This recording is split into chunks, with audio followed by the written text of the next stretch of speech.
वंदे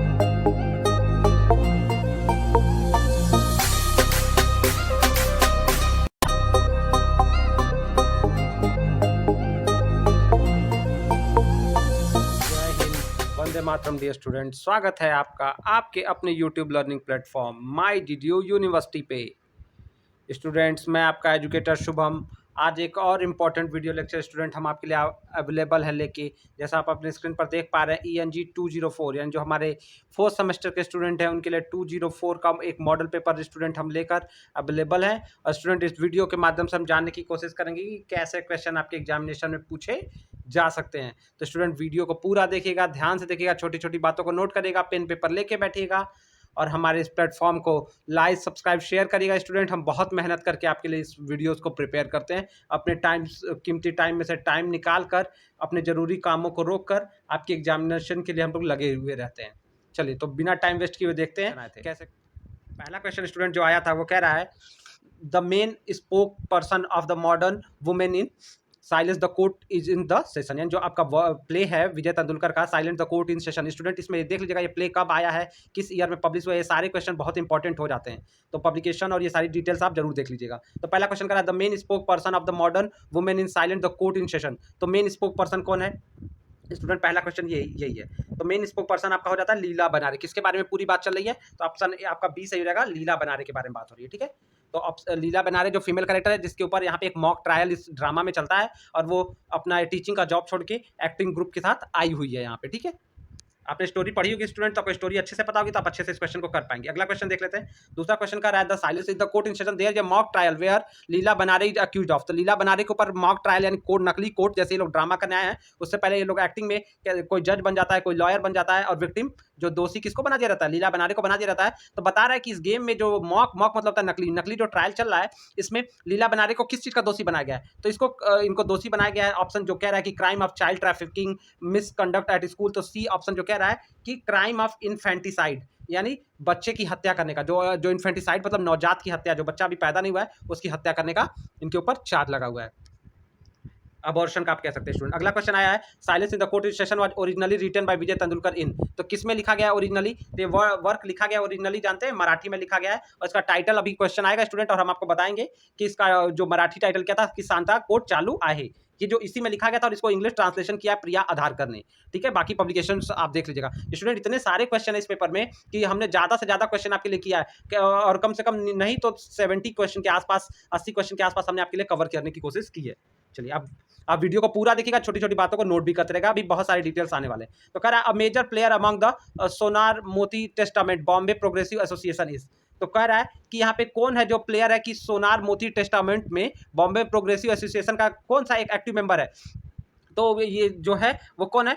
इसका right answer आपका हो जाता है स्टूडेंट सुखात्मे। ठीक है, इसका जो राइट आंसर हो जाता है वो कौन है? सुखात्मे है। ठीक है, अगला क्वेश्चन देखते हैं। अगला क्वेश्चन कह रहा है कि what I say our society what I should receive the old custom of child marriage of the girls before puberty all। तो कह रहा है कि ये कौन ये स्टेटमेंट कहता है कि what I say our society should receive old custom of child marriage। कौन कहता है कि बाल विवाह शुरू हो जाना चाहिए, और लड़कियां भी जो पुबर्टी की एज को अभी मेंटेन नहीं करती हैं तब तक ही उनका मैरिज कर देना चाहिए। ये स्टेटमेंट किसका है स्टूडेंट? तो ये स्टेटमेंट देखिए कसिकर का है। ठीक है, ये स्टेटमेंट कौन देता है ड्रामा में? मिस्टर जो है कसिकर। ठीक है, आपको पता ही है स्टूडेंट कि इसमें सारी चीज़ें हैं, को जो जज बना हुआ है, जो साइंटिस्ट बना हुआ है, जो वो 10वीं फेल है, जो जज बना हुआ है वो कोर्ट में खुद ही क्या कहते हैं निष्पक्ष न्याय नहीं कर रहा है, वो जज बनने लायक नहीं। मतलब ये सारे लोग जो कम पढ़े लिखे लोग हैं, ये अलग अलग रोल अदा कर रहे हैं, और इन्होंने दोषी किसको बना दिया? लीला बनारे के पर्सनल लाइफ को ही ये लोग यहाँ पे एक्टिंग करके दिखा रहे हैं। चलिए, अगला question, have acknowledged women as a mother of mankind these words of. तो किसने कहा है कि we have acknowledged women as mother of mankind, यानी वुमेन जो होती है वो मानवता की क्या होती है? माता होती है। वर्ड किसके हैं? तो ये सुखात्मे के हैं। यानी ये लोग बड़े बड़े डायलॉग्स बोल के लीला बनारे को गलत साबित करते हैं, जबकि आपको पता है लीला बनारे एक अच्छी टीचर थी, और स्टोरी में क्या होता है कि उसको जानबूझ के जो एक वहाँ के टीचर द्वारा उसका भरोसा तोड़ा जाता है, उसके साथ चीटिंग की जाती है रिलेशनशिप के नाम पे। वो प्रोफेसर दामले जो ऑलरेडी मैरिड है, वो उनके साथ रिलेशन मेंटेन करता है, और जब बात आती है समाज में एक्सेप्ट करने की, तो वो उससे मुकर जाता है। तो इसी वही सारी जो जीवन में घटनाएं घटी है लीला बनारे के, इस ड्रामा में वो आई है, ड्रामा कंपनी ज्वाइन की है। तो ड्रामा होने से पहले कैरेक्टर कहते हैं कि हम लोग चलो एक दूसरा नाटक करते हैं, और वो लोग लीला बनारे के जीवन का ही नाटक करना शुरू कर देते हैं। और ये सारे लोग जो है नाटक कर रहे हैं, और ये जानबूझ के किसको दोषी, इनके मन में पहले से ये कि सारी दोष लीला बेनारे का ही है, क्योंकि वो महिला है, पुरुष का तो कोई दोष होता नहीं है, जैसा कि ये ड्रामा हमारे समाज पे ये कटाक्ष करता है, ठीक है, क्रिटिसाइज करता है। अगला क्वेश्चन देख लेते हैं। अगला question, in the mock trial miss Leela Benare was, तो मॉक ट्रायल में लीला बेनारे को क्या बनाया गया, मैंने बताया ना, एक्यूज्ड ऑफ इन्फेंटिसाइड, इनको इन्फेंटिसाइड एंड जो है बच्चा जो अभी नवजात है, पैदा नहीं हुआ, उसकी हत्या का इनके ऊपर चार्ज लगा दिया जाता है कि ये एक मर्डरर भी है। अगला क्वेश्चन है, जबकि वो इस बच्चे को क्या करना चाहता है, वो गिराना चाहते हैं, लेकिन बाकी जो लोग और समाज और लोगों के कोर्ट के दबाव में क्या होता है कि इनको कहा दिया जाता है कि प्रोफेसर दामले जो है और वो निर्दोष है और इनको क्या करना चाहिए, अबॉर्शन कर लेना चाहिए, लेकिन सारा चार्ज जानबूझ के इनके ऊपर लगा दिया जाता है। Silence the court station was originally written in, तो ये सारे क्वेश्चन स्टूडेंट मैंने बताया मराठी में ही है, ठीक है, आगे बढ़ लेते हैं।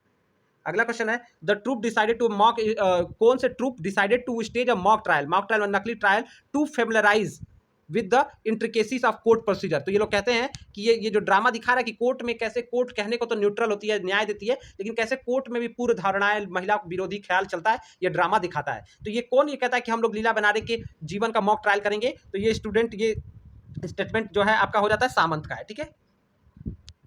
अगला क्वेश्चन देखते हैं, the members of the drama troop make और किसके ऊपर ये मॉक ट्रायल चलता है, ये लीला बेनारे के ऊपर चलता है, ठीक है। अगला question, the group of friends in silence the court in session engage in, तो ये लोग किस में इंगेज हैं, गेम खेलने में, ये शायद तो मॉक ट्रायल में, मॉक ट्रायल मतलब जो ये लोग कोर्ट का नकल कर रहे हैं कि कोर्ट में जैसे होता है, ये लोग नकली कोर्ट चला रहे हैं, तो उसको मॉक ट्रायल कहा जाता है, नकली ट्रायल, यानी किसी चीज का रो मतलब आप एक्टिंग करके उसकी नकल करना। द साइंटिस्ट इन द, कौन साइंटिस्ट है इसमें, वैज्ञानिक कौन बन के प्रूफ कर देता है कि लीला बेनारे का ही दोष है, तो वो कौन है, साइंटिस्ट जो बना हुआ है वो मिस्टर पोंसे है, ठीक है, वो कौन है इस स्टोरी में, साइंटिस्ट कौन बना हुआ है, मिस्टर पोंसे, ठीक है, याद रखना है आपको। अगला क्वेश्चन कह रहा है कि the original title of the play silence the court in session, silence the court in session का ओरिजिनल टाइटल क्या है, तो मैंने बताया था ये मराठी में लिखा गया था, और इसको कहा जाता है कि शांतता कोर्ट चालू है, तो ऑप्शन बी आपका सही हो जाएगा, शांतता। ध्यान से देख लीजिएगा, नोट करिएगा, वीडियो फास्ट होगा स्टूडेंट, आप पॉज करके या इसको स्लो करके देखिएगा, ठीक है। तो ये शांतता कोर्ट चालू है, यही मराठी टाइटल है, यानी शांति रखिए, कोर्ट की कार्रवाई चालू है, जिसको अंग्रेजी में ट्रांसलेट किया गया, sorry, silence the court in session, और अंग्रेजी ट्रांसलेटर कौन है, तो सब इसकी अंग्रेजी पॉपुलर अंग्रेजी ट्रांसलेटर प्रिया आधारकर है, ठीक है, ओके। अगला क्वेश्चन कह रहा है कि इन the mock trial the penalty was impose, क्या इसके ऊपर जुर्माना लगाया जाता है, लीला बेनारे के ऊपर क्या पेनल्टी लगाई जाती है, तो ये अबॉर्शन की, कि इनको अपना बच्चा क्या कर देना चाहिए, इसको इनको गिरा देना चाहिए, अबॉर्ट कर देना चाहिए, ठीक है। तो इनके ऊपर जो कोर्ट इनको सजा सुनाती है वो किसकी सुना देती है, अबॉर्शन की। तो इस तरह से स्टूडेंट आप समझ सकते हैं कि कैसे महिला के साथ अन्याय होता है, ठीक है, जबकि वो इसके लिए रेडी नहीं रहती है।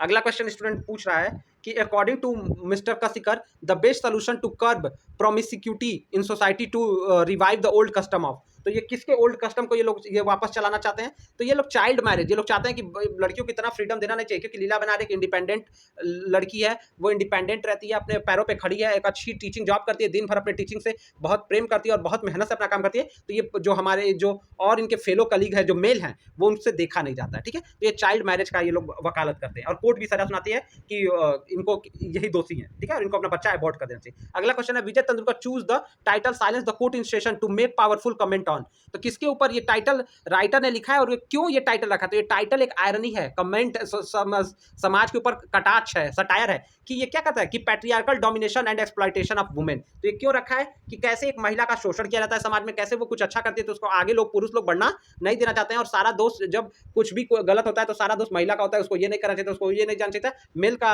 जिम्मेदारी कब तय होगा, इस सारे चीजों को ये दिखाता है, और ये दिखाता है कि कोर्ट की कार्रवाई में कैसे जो जज की पत्नी है वो कोर्ट की कार्रवाई को डिस्टर्ब करती है, कैसे जो जज पान खाने में व्यस्त है, न्याय पे उसका ध्यान नहीं है, उसका ध्यान लंच पे है, और कैसे वो वकीलों की तरफ से टिप्पणी में शामिल हो जाता है, तो ये सारा प्रॉब्लम को ये ड्रामा हाईलाइट करता है। अगला क्वेश्चन है कि the mock trial Leela Benare was maliciously charged with, तो ये सारा चीज है कि स्टूडेंट क्वेश्चन ये अगर पलट के भी आता तो इन्फेंटिसाइड का चार्ज है, वो आप देखते रहिएगा, ठीक है।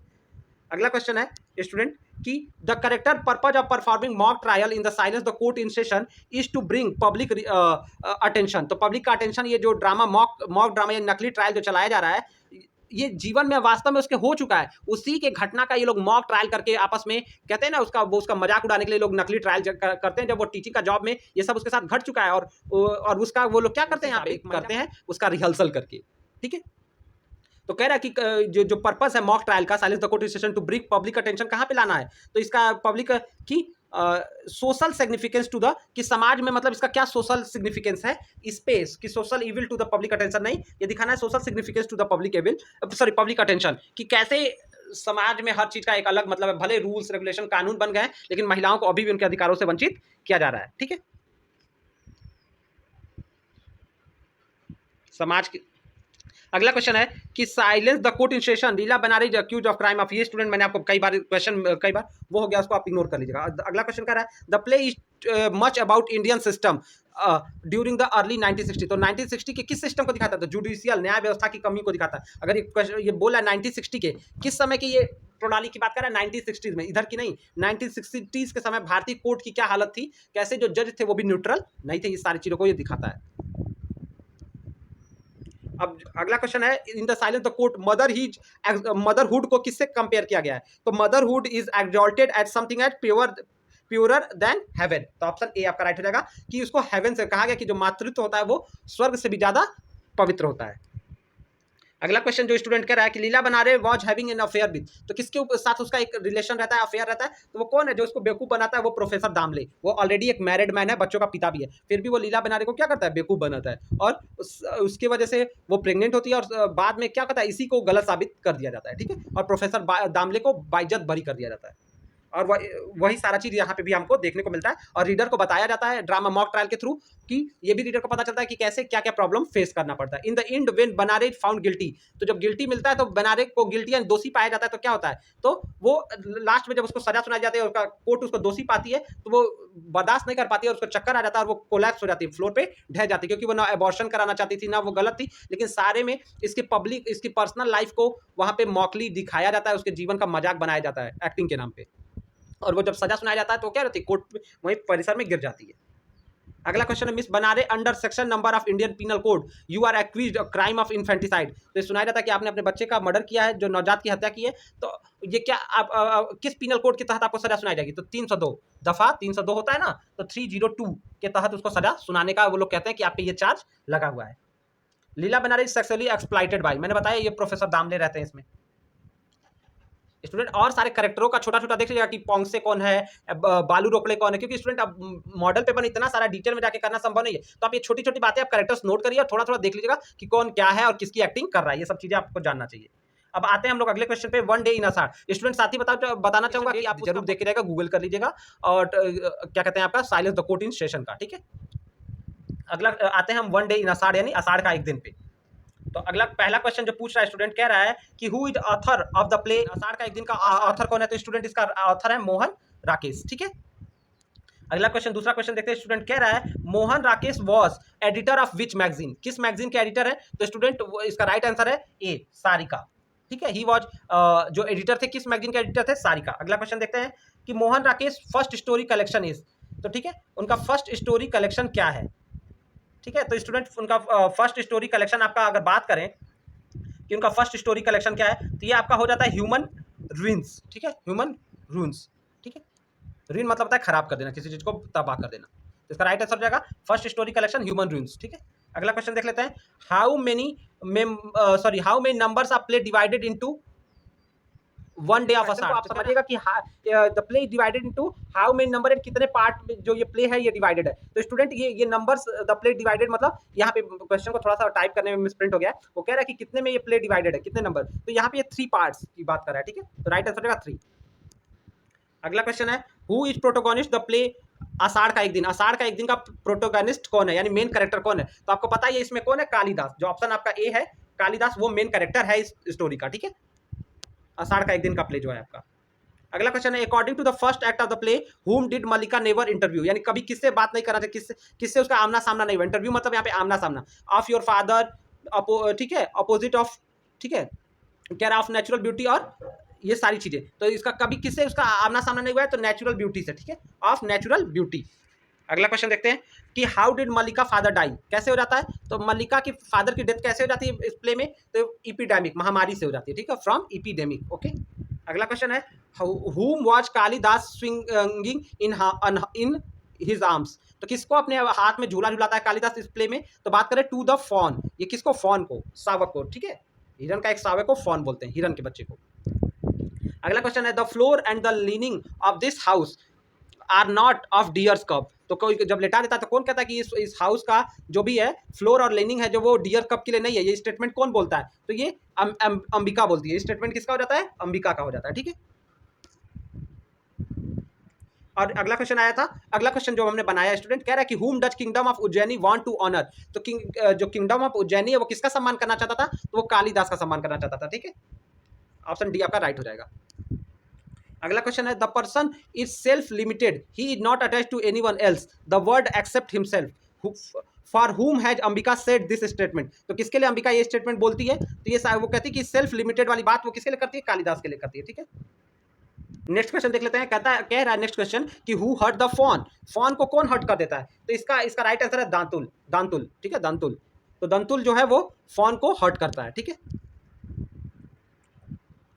कह रहा है कि हु इज क्रिएटर ऑफ ऋतु संहार। तो ऋतु संहार का क्रिएटर कौन है? तो वो कालिदास ही है। ठीक है, ऑप्शन बी आपका सही हो जाएगा। ठीक है, कालिदास। यहाँ पे एंटोनिम जो लिखा है वो विलोम को लिखा है, लेकिन आप इसका राइट आंसर है कालिदास। ठीक है, after living here I will leave my land, कहता है ये जगह छोड़ने के बाद मैं अपना जगह भी, अपना जमीन छोड़ दूंगा। ये स्टेटमेंट कालिदास का है स्टूडेंट। मैंने आपको जल्दी जल्दी, मेरा पर्पज है ज्यादा से ज्यादा क्वेश्चन को आपको बता देना। अब अगला क्वेश्चन कर रहा है according to the play who trespasses, कौन झांकता है इन एवरीवनस लाइफ, कौन एक दूसरे मतलब दूसरे की लाइफ में दखल देता है, वो कौन है? तो वो कैरेक्टर कौन है स्टोरी का? विलोम। विलोम नाम का जो कैरेक्टर है वही वो सबकी लाइफ में ताक झांक करता है। अब अगला एक क्वेश्चन और देखते हैं। कह रहा who has been called expert in public policy, public policy का एक्सपर्ट कौन है? तो कालिदास को बोला गया। इस तरह से ये प्ले को हम कवर करते हैं। अगला क्वेश्चन आ जाता है, देखिए कबीर पे हमने स्टूडेंट ये जो आया है, इनकी जो कुछ जो कबीर के दोहे आपके कोर्स में लगे हुए हैं स्टूडेंट, तो इसका हमने क्वेश्चन आंसर नहीं बनाया है, इसको हमने नोट्स के फॉर्म में आपके लिए प्रिपेयर किया है। ठीक है, ताकि आपको क्या क्वेश्चन है क्या आपको देख लेना है। तो देखिए पहला क्वेश्चन का हु है ट्रांसलेटेड द वर्क कबीर, जो 100 पोयम्स बाय कबीर है, 100 पोयम्स बाय कबीर जो है उसका ट्रांसलेशन जो है कबीर, ये जो वर्क है ये ट्रांसलेट किया गया प्रोफेसर शिशिर कुमार दास। ठीक है, ये ट्रांसलेटर कौन है? प्रोफेसर, स्टूडेंट ध्यान एक मिनट, ये इसके जो कह रहा है पहला क्वेश्चन कि ये प्रोफेसर शिशिर कुमार दास 1994 में इन्होंने 100 पोएम्स बाय कबीर, जिसको शॉर्ट में कबीर भी कहते हैं, का ट्रांसलेशन किया। और इसका पब्लिकेशन कौन सी संस्था ने किया है? तो साहित्य अकादमी यानी साहित्य अकादमी पब्लिकेशन ने किया है। ठीक है, अब देखिए अगला कुछ इंपॉर्टेंट पॉइंट, जैसा आप कबीर के बारे में स्टूडेंट बहुत जानते होंगे, कोशिश करूंगा कि ये मैं आपको ये जो नोट्स है कबीर वाला ये आपको दे दूं ताकि आप अपना रिवीजन कर लीजिएगा। छोटी मोटी इन्फॉर्मेशन रहेंगी इसमें। ठीक है, मैं इसको टेलीग्राम ग्रुप में अपलोड कर दूंगा आपके लिए। अगला क्वेश्चन है कि आप हमारे टेलीग्राम ग्रुप को स्टूडेंट और व्हाट्सएप ग्रुप को लिंक वीडियो के डिस्क्रिप्शन में होगा, वहां से जाके ज्वाइन कर सकते हैं। कह रहा है बॉर्न नियर काशी बनारस, काशी में बनारस में मुस्लिम पेरेंट के पास जन्म हुआ कबीर का 1440 में। कब बर्थ हुआ है? 1440 में। ठीक है, याद रखेंगे। और कबीर व डिसिपल ऑफ, ये किसके स्टूडेंट थे? तो कबीर के बारे में कुछ इन्फॉर्मेशन है कि वो हिंदू एस्थेटिक गुरु रामानंद के चेले थे, यानी डिसिपल थे। ही व डिसिपल ऑफ रामानंद। ठीक है, और रामानंद को क्या जाना जाता है कि साउथ में जो रामानंद इनके गुरु थे उनको साउथ में रिलीजियस मूवमेंट यानी धार्मिक जो है भक्ति आंदोलन चलाने के लिए इनको जाना जाता है। ठीक है, तो ये सारी चीजें हैं स्टूडेंट, और जो सारी चीजें इस कोर्स में और आपको पता ही है कि वो सोशल रिफॉर्मर्स थे। कबीर समाज की बुराइयों को अपने कविताओं में दिखाते हैं। अपने जो दोहे हैं उनके, आपने कबीर के बहुत दोहे पढ़े होंगे स्टूडेंट, तो सेलेक्टेड दोहे आपके कोर्स में लगे हुए हैं। तो ये सारी इन्फॉर्मेशन आप को मैं अपने टेलीग्राम पे दूंगा, वहाँ पे आप जाके इसको पढ़ लीजिएगा पूरा। और बात है कि आपके कोर्स में जो लिरिक नंबर 1 लगा है, मोको कहाँ ढूंढे रे बंदे, जो लिरिक नंबर 1 है वो क्या है, उसका टाइटल क्या है? टाइटल ही पूछ सकता है। तो उसका क्या है कि मुझको कहाँ ढूंढ रहा है बंदे, यानी हे बंदे हे भक्त तुम मुझे कहाँ ढूंढते हो। तो वही कह रहा है कि ना मैं मंदिर में हूँ, ना मस्जिद में हूँ, ना काबा कैलाश में, ये तो आपने पढ़ा ही होगा। ना मैं जप में हूँ, ना तपस्या में हूँ, ना ही किसी क्रियाक्रम में हूँ। ठीक है, जो जोगी बनकर या सन्यासी बनकर तू मुझे ढूंढ रहा है। तो वही कह रहा है कि मैं रहता हूँ तेरी सांसों में, मतलब मैं तुम्हारे अंदर ही रहता हूँ, तुम्हारी सांसों में, गले में, ये सारी चीजें रहते हैं। और इसमें ये कहता है कि खोजे तो एक पल में मैं तुझे मिल जाऊँ, भक्त मैं तेरे विश्वास में हूँ, अर्थात जहाँ पे तुम्हारा बिलीव है मैं वहीं पे हूँ। कबीर का ये फेमस आपका दोहा है, आप जानते ही हैं। ठीक है, जो दूसरा कोर्स में आपके है कि संतन जात न पूछो निर्गुइया। ठीक है, यानी संतों की जात नहीं पूछी जाती है। ठीक है, कि यानी एक फेमस दोहा इसी तरह, जात न पूछो साधु की पूछ लियो ज्ञान, यानी जो साधु संत हो जाता है उसकी जात पात नहीं देखी जाती। ये कहने का मतलब है कि वो कौन है, उसका बैकग्राउंड, यहाँ जात पात होता है उसका बैकग्राउंड नहीं देखा जाता है। तो इसमें ये सारा इन्होंने जातिवाद का विरोध किया इसमें, और वो कहा है कि किसी की जाति पूछना मूर्खता है और ये सारी चीजें हैं कि एक नाई धोबी बढ़ई को ईश्वर नहीं बनाया और सब ईश्वर की बनाई गई हैं, तो यानी सब लोग मानव जाति के हैं। ठीक है, ये सारी चीजें। फिर कह रहा है इस घाट अंतर बाग बगीचे, जो तीसरा का टाइटल है स्टूडेंट वो इस अंतर बाग बगीचे, इस घाट अंतर बाग बगीचे, ये जो लगा हुआ है। और जो 12वां लिरिक आपके कोर्स में लिखा है, हमसे कहो पुरातन बात, ठीक है, हमसे पहले की बात बताओ, ठीक है। तो ये रिक्वेस्ट करते हैं। जो 53 नंबर का लिरिक आपके कोर्स में लगा है स्टूडेंट की, कौन मुरली शब्द सुन आनंद भया, ये आपको लिरिक नंबर 53 आपके कोर्स में लगा हुआ है। और जो लगा हुआ है स्टूडेंट कि जो आपका 69 नंबर लिखा है, जो खुदा मस्जिद वसत है, यानी जो खुदा मस्जिद में रहता है, ठीक है। तो कहते हैं कि अगर खुदा मस्जिद में रहता है तो फिर इस दुनिया का किससे वास्ता है, वो मस्जिदों में ही रहता है, तो दुनिया कैसे चल रही है। अगर राम मूरत में है तो तीर्थ में किसको खोजने जाते हो, तो कौन जानेगा उनके बगैर क्या होगा, ठीक है। तो भगवान ही पूरब में है, उनका ही खुदा पश्चिम में है। तो यानी कहने का मतलब सारे ईश्वर एक हैं, ये इस पे इन्होंने इस चीज़ों को जोड़ा हुआ है। तो ये सारे कोर्स हैं स्टूडेंट। एक बात, ये सारी चीज़ें हो जाती हैं। और एक बहुत इंपॉर्टेंट बात है कि इनका बर्थ जो, इनका डेथ जो है, अगर पूछ लेता है तो आपको पता ही होगा कि इनका डेथ की बात करें स्टूडेंट, तो इनका डेथ हुआ था कि मगहर में 1518 में, जो गोरखपुर के सिटी के पास, जो आपके गोरखपुर सिटी के पास मगहर है गोरखपुर में, 1518 में इनका डेथ हो गया था 60, ठीक है। और जानते हैं कबीर ने जातिवाद और धर्मवाद और इस पे और निर्गुण चीज़ों की ब्रह्म की बात इन्होंने की है, ठीक है। और इन्होंने सारे गॉड को एक बताया है। इनका जो कह सकते हैं कि इनकी समाधि स्थली और इनका मंदिर जो है, समाधि स्थली या जो भी आप मजार के आप जो भी कहते हैं, ये मगहर में है, ठीक है। अगर आप लोगों से बहुत लोगों ने देखा होगा। चलिए अगला क्वेश्चन, जो लास्ट क्वेश्चन को भी हमने मल्टीपल में नहीं रखे, वन लाइनर के रूप में आपके लिए पेपर को बनाया है। तो टूल्स ऑफ ट्रांसलेशन देख लेते हैं स्टूडेंट। तो अब हम जा रहे हैं देखने टूल्स ऑफ ट्रांसलेशन से कुछ इंपॉर्टेंट क्वेश्चन। कह रहा है कैट का फुल फॉर्म क्या है, CAT। तो देखिए आपका टूल्स ऑफ ट्रांसलेशन, एक कैट भी एक टूल ऑफ ट्रांसलेशन है। इसका फुल फॉर्म होता है कंप्यूटर असिस्टेड ट्रांसलेशन, यानी जो ट्रांसलेशन कंप्यूटर से किए जाते हैं वो कहलाते हैं कंप्यूटर असिस्टेड ट्रांसलेशन। अगला दूसरा कोई फुल फॉर्म पूछा है CAHT, इसको फुल फॉर्म है कंप्यूटर एडेड ह्यूमन ट्रांसलेशन। क्या है, कंप्यूटर एडेड ह्यूमन ट्रांसलेशन। हमने अपने अकॉर्डिंग स्टूडेंट प्रिपेयर किया। आप ये जो सारे हेडिंग्स देख रहे हैं, अगर आपके पास एक्स्ट्रा टाइम होगा तो इन सारे हेडिंग्स को बस गूगल करके थोड़ा थोड़ा पढ़ लीजिएगा, आप समझ जाएंगे सब में क्या है। अगला क्वेश्चन है MT क्या होता है, तो मशीन ट्रांसलेशन। तो कंप्यूटर ट्रांसलेशन दूसरा है मशीन ट्रांसलेशन, और फिर कंप्यूटर एडेड ह्यूमन ट्रांसलेशन भी है, ठीक है, CAST। तो 3 हो गए। अगला पूछ रहा है व्हाट इज HBT, तो hybrid machine translation. Hybrid machine translation का फुल फॉर्म है HBT। ओके स्टूडेंट, अगला क्वेश्चन देखते हैं कि what are major forms of machine translation. Machine translation के कुछ मेजर फॉर्म्स क्या हैं, ठीक है। तो स्टूडेंट अगर बात करें कि major forms of machine translation की स्टूडेंट, इसमें आप ध्यान से देख लीजिएगा कि मशीन ट्रांसलेशन में है डिक्शनरी बेस्ड मशीन ट्रांसलेशन, दूसरा इंट्रालिंगुअल मशीन ट्रांसलेशन, तीसरा स्टैटिकल मशीन ट्रांसलेशन। पूछ देगा कि क्या क्या होते हैं, कौन ऐसे क्वेश्चन आ जाएगा स्टूडेंट कि स्टैटिकल मशीन जो है कि कौन इसका एग्जाम्पल नहीं है। तो आप ये जानते रहेंगे मशीन ट्रांसलेशन के, तो ये hybrid machine translation, rule based machine translation और न्यूरल मशीन ट्रांसलेशन, ये सारे मशीन या न्यूरल ट्रांसलेशन जो है, ये सारे मशीन ट्रांसलेशन के एग्जाम्पल हैं। इस बात को आप याद रखिएगा। ये सारे आपके मशीन ट्रांसलेशन के फॉर्म्स हैं, ठीक है। अगला क्वेश्चन देख लेते हैं। कह रहा है कि name some various example of CAT, यानी कंप्यूटर एडेड ट्रांसलेशन के कुछ एग्जांपल क्या है। तो स्टूडेंट इसका एग्जांपल स्पेल चेकर हो जाता है, स्पेल चेकर यानी स्पेलिंग चेकर। दूसरा है वर्ड प्रोसेसिंग, MS वर्ड के अंदर होता है ये। Grammar checker, spell and grammar checker दोनों MS वर्ड में भी मिल जाता है। टेक्नोलॉजी मैनेजर्स, क्वेश्चन पूछेगा कि स्पेल चेकर किसका एग्जांपल है, मशीन टूल का है, कैट का है, तो आपको बताना है ये CAT यानी कंप्यूटर एडेड ट्रांसलेशन का एग्जांपल है, ठीक है। और फिर आपका टर्मैक्स और टर्म वेब, टर्मैक्स और टर्म वेब भी क्या है, कंप्यूटर एडेड ट्रांसलेशन के एग्जांपल्स हैं। तो ये कुछ फेमस एग्जांपल है कैट के। पूछ लेगा इसमें से कि ये ग्रामर चेकर किसका एग्जांपल है या स्पेल चेकर, तो आपको बताना पड़ेगा ये कैट का एग्जांपल है। इस तरह के क्वेश्चन स्टूडेंट हम आशा करते हैं आ सकते हैं, क्योंकि हमारे पास कोई पुराना पेपर है नहीं, लेकिन हमने एक मॉडल के रूप में क्वेश्चन आपके लिए गेस किया है। What are major benefit of machine translation के क्या क्या मेजर बेनिफिट है, पूछेगा क्या बेनिफिट नहीं है या क्या बेनिफिट है, तो ऑल ऑफ दीज आ सकता है या इसमें से नहीं। तो 3 मेजर टाइप जो एडवांटेज है स्टूडेंट, वो मैं आपको बता रहा हूँ कि मशीन ट्रांसलेशन पहले तो टाइम को सेव करता है, दूसरा रिड्यूस कास्ट, पैसे की लागत कम कर देता है, और जो तीसरा है वो क्या है, मेमोराइजेस की टर्म्स, ये आपके लिए की टर्म्स को याद रखता है मशीन ट्रांसलेशन, जो जिससे जुड़ा हुआ आप सर्च करते हैं उन सारी चीज़ों को एक पास या उसको मतलब टर्म्स को अपने पास सुरक्षित रखता है, ताकि जरूरत पड़ने पर उस टर्म्स के थ्रू सारी इन्फॉर्मेशन को आप एक जगह इकट्ठा कर लें। अगला क्वेश्चन है कि गूगल ट्रांसलेशन एग्जांपल ऑफ, तो गूगल ट्रांसलेट किसका एग्जांपल है, मशीन ट्रांसलेशन का। गूगल ट्रांसलेट किसका एग्जांपल है, मशीन ट्रांसलेशन का, ठीक है। अब पूछ रहा है सब major example of machine translation, वो फॉर्म पूछा था कि क्या क्या होता है मशीन ट्रांसलेशन में, कुछ एग्जांपल देख लेते हैं स्टूडेंट। तो कुछ एग्जांपल क्या है गूगल ट्रांसलेशन के, Google translate, Bing translate, Microsoft translator और अमेजन ट्रांसलेट। तो ये पूछ देगा बिंग ट्रांसलेट किसका एग्जांपल है, मशीन ट्रांसलेशन का। गूगल ट्रांसलेशन भी मशीन ट्रांसलेशन का, माइक्रोसॉफ्ट ट्रांसलेटर मशीन ट्रांसलेटर का, Amazon translate machine translate. Student अब बस आपको करना क्या है कि कैट का और आपका जो भी है computer machine translation, software translation, इसके एग्जांपल्स आप देख लीजिएगा। बाकी सारे पोएम्स, सारे ड्रामास का पब्लिकेशन ईयर, ऑथर, ट्रांसलेटर देख लीजिएगा। इसमें सारे क्वेश्चन आपके कवर हो जाएंगे स्टूडेंट। आशा करता हूँ आपको अच्छा लगा होगा वीडियो लेक्चर। चैनल को लाइक सब्सक्राइब करेगा, फ्रेंड से शेयर करिएगा। हम बहुत सारा मेहनत करके एफर्ट करके इस वीडियो को आपके लिए प्रिपेयर करते हैं स्टूडेंट। टाइम हमारे पास भी बिल्कुल नहीं है, बहुत सारा वर्क है हम लोग, मेरा अपना खुद का एग्जामिनेशन है, फिर भी हमने आपका एग्जाम आया तो हमने सोचा आपके लिए वीडियो कर दिया जाए। तो थैंक यू सो मच। आपका एग्जाम बहुत अच्छा हो, कमेंट करके बताएगा पेपर कैसा होगा।